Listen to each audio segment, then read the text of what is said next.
Hey there, Agile Adventurer. Just a quick question. What if, for the price of a fancy coffee or half a pizza, you could unlock over 700 hours of the best Agile content on the planet? That's audio, video, e-courses, books, presentations, all that you can think of. But you can also join live calls with world-class practitioners and hang out in a flame war-free and AI slop-clean Slack with the sharpest minds in the game. Oh, and yes, you get direct access to me, Vasco, your Scrum Master Toolbox podcast. No, this is not a drill. It's the Scrum Master Toolbox membership. And it's your unfair advantage in the Agile world. So if you want to know more, go check out scrummastertoolbox.org/membership. That's scrummastertoolbox.org/membership. And check out all the goodies we have for you. Do it now. But if you're not doing it now, let's listen to the podcast. Hello, everybody. Welcome to our Wednesday, the coaching episode, this week with Renee Troughton. Hey, Renee, welcome back. Hey, Vasco, and happy Wednesday to everybody. Absolutely. Midweek hump. Yeah, exactly. Happy Wednesday. So on Wednesday, we talk about challenges and coaching. As Scrum Masters, our work happens in the middle of incredible complexity. Teams, stakeholders, organizations that are constantly changing, like we talked about yesterday. And that means that we're always facing new and evolving challenges. And the way we approach these challenges, the perspective we bring, the mental tools we bring, of course, can dictate the potential for success and the potential for failure. So here on the podcast, we like to think that there's never only one answer, and it serves us well to think about how to go about a problem in multiple different ways and then evaluate that. And we do that through coaching conversations. So Renee, share with us what is a challenge that you're facing right now, and let's have a conversation about that. Sure. There's probably a bit of a dual-edged challenge. So I work in an organization that has a few dozen teams. Those teams work across a few different business lines. We do quarterly planning, but the quarterly planning process is pretty high level. And as a consequence of that, we do have some very small downstream teams that tend to not be considered as part of the planning process and are too far downstream for people to actually know that they've got an impact.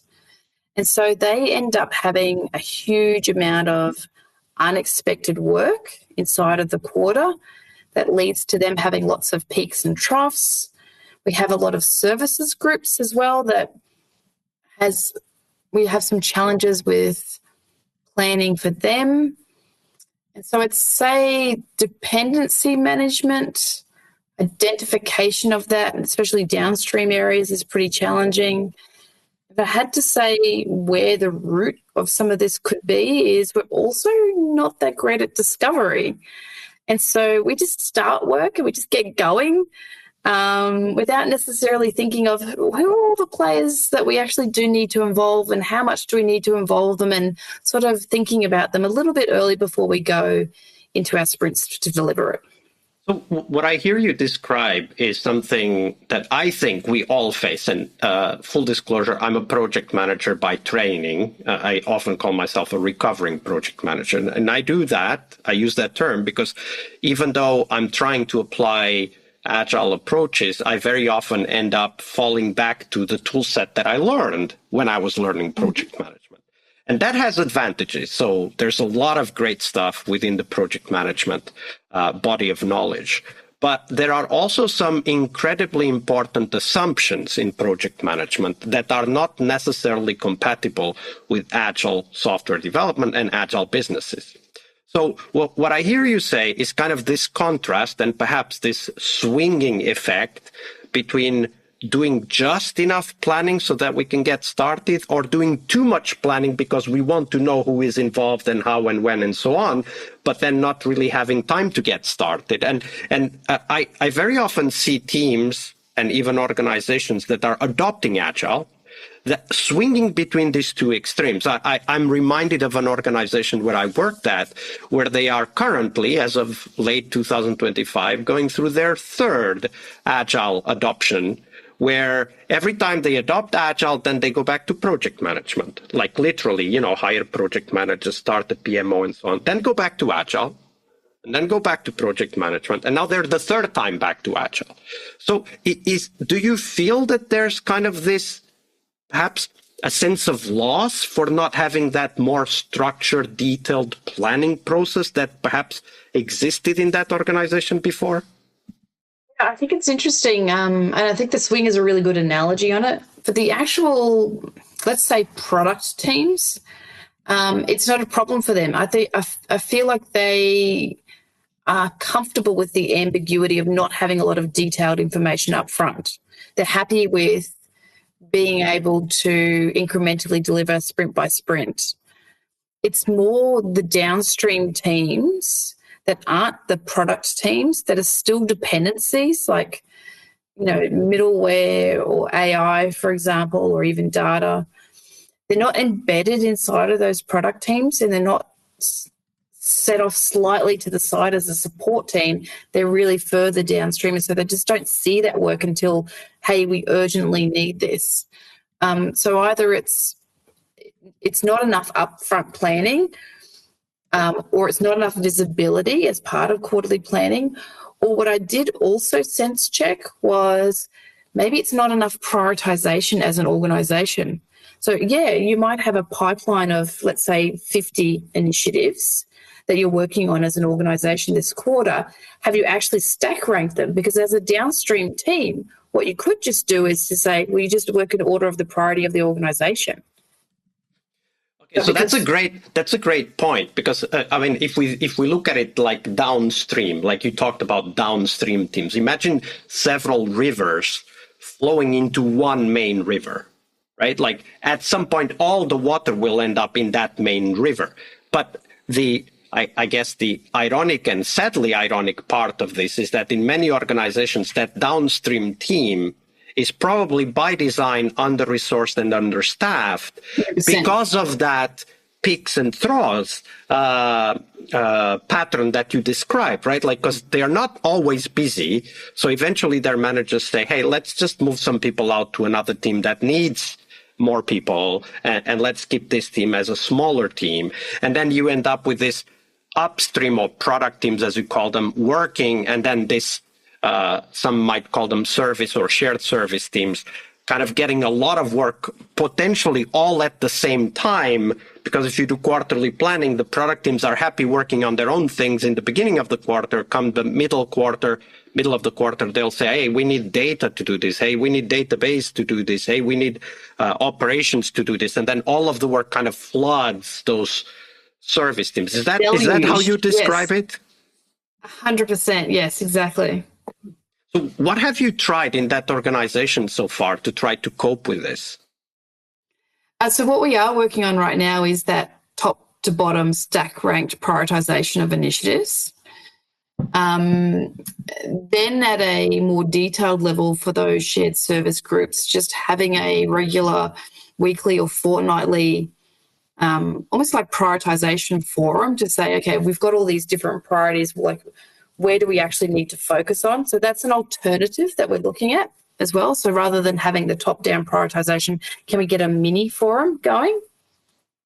Obviously, to your point around peaks and troughs, trying to hold some capacity aside for those squads to say you'll have some unplanned change come in, you don't know how much, but use some historics from the last few quarters to say this is how much you've traditionally had, hold that capacity aside for the unknowns that come through.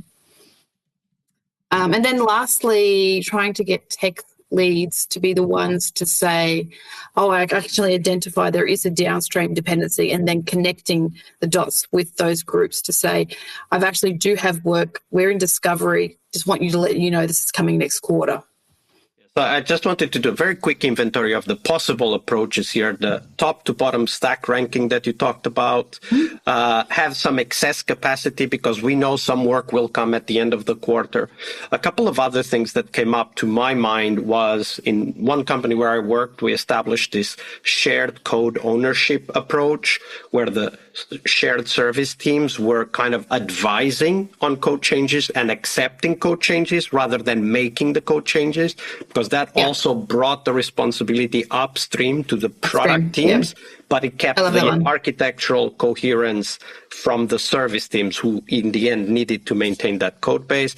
And then the other aspect, which you already mentioned in this excess capacity solution, is to think about the whole system of development from the perspective of theory of constraints. So knowing in advance that there is a bottleneck, we do a certain number of steps by which we we control the flow of work into the bottleneck point in the system so that the bottleneck is never overworked. Because another aspect of this overworking the teams later in the quarter is that those teams get effectively slower than if we would be actively managing their capacity. So a simple approach to this might be to have some groups plan the quarterly work load on the first month of the quarter, while some other groups would plan on the second month of the quarter, while other groups would plan on the third month of the quarter, therefore creating more of a constant wave of work towards those teams rather than this big lump of work coming at the end of a quarter, a calendar quarter. So those are just some ideas, but this highlights something that is very important for us to understand, is that work really flows, and without the understanding of that aspect of flow, we might fall into the temptation of trying to plan everything in advance. And a couple of things that are important to mention here is that we can never plan everything in advance. Things will be discovered, right? So anything that, and being a no estimates advocate, one of the things that I say is that anything that depends on us foretelling the future will fail. The question is just how fast and how big it will fail, right? So I don't know. These are just some of the ideas that you mentioned, some of the ideas that come up through in my mind through the conversation. What are your thoughts on that, Renee? Yeah, those are great ads. I think the other ad I would make is sometimes there's also non-technical teams that can be the constraint. So legal is a really good example for us. And what we have found is by having just regular discussions with them around these are the items that we've got for you, as a leadership team, when you're looking at that as priorities, we can actually say, no, I actually don't think that we have to do that this quarter. We can delay that till next quarter, and making the leaders the ones accountable to say, let's stop pushing that work down to that downstream team. And then the other alternative, which is, can we choose a different level of fidelity or risk associated with the work? So let's not put as much effort into that work. Let's do a bare bones answer to that, but we'll take the risk on as a business as a consequence of that, as our other options as well. Yeah, balancing risk over workload. I think that's a great idea.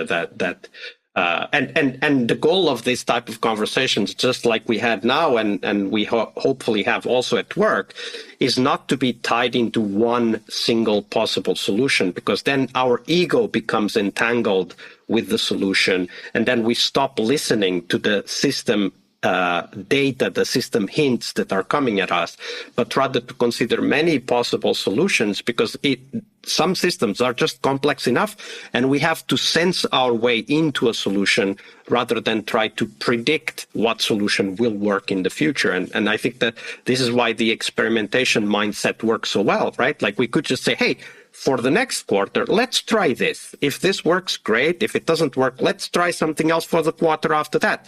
And then we're always progressing. Yeah, beautiful. I mean, I think the experiment approach is definitely one that I use an awful lot as well. Absolutely. Well, thank you for bringing that topic and for starting this conversation, Renee. Thank you. You're welcome. And hope everyone else has a great rest of your day. All right, I hope you liked this episode. But before you hit next episode, here's the deal. This podcast is powered by people like you, the members who wanted more than just inspiration. They wanted real tools and real connection to people who are practicing Agile every day. We're talking access to over 700 hours of Agile Gold, CTO level strategy talks, summit keynotes, live workshops, e-courses, deep dive interviews, books, and if you're into no estimates, we got the pioneers of no estimates in those deep dive interviews as well. Agile business intelligence, creating product visions, coaching your product owner courses, you name it. You'll get invites to monthly live Q&As with Agile pioneers and practitioners, plus a private Slack community, which is free of all of that AI slop you see everywhere, and of course, without the flame wars. It's a community of practitioners that want to learn and thrive together. It's the best place to connect with community and learn together. So if this podcast has helped you before, imagine what you will get from this podcast membership. So head on over to scrummastertoolbox.org/membership and join the community that's shaping the future of Agile. And we have so much for you. So check out all the details at scrummastertoolbox.org/membership, because listening is great, it's important, but doing it together, that's next level. I'll see you in the community Slack. We really hope you liked our show. And if you did, why not rate this podcast on Stitcher or iTunes? Share this podcast and let other Scrum Masters know about this valuable resource for their work. Remember that sharing is caring.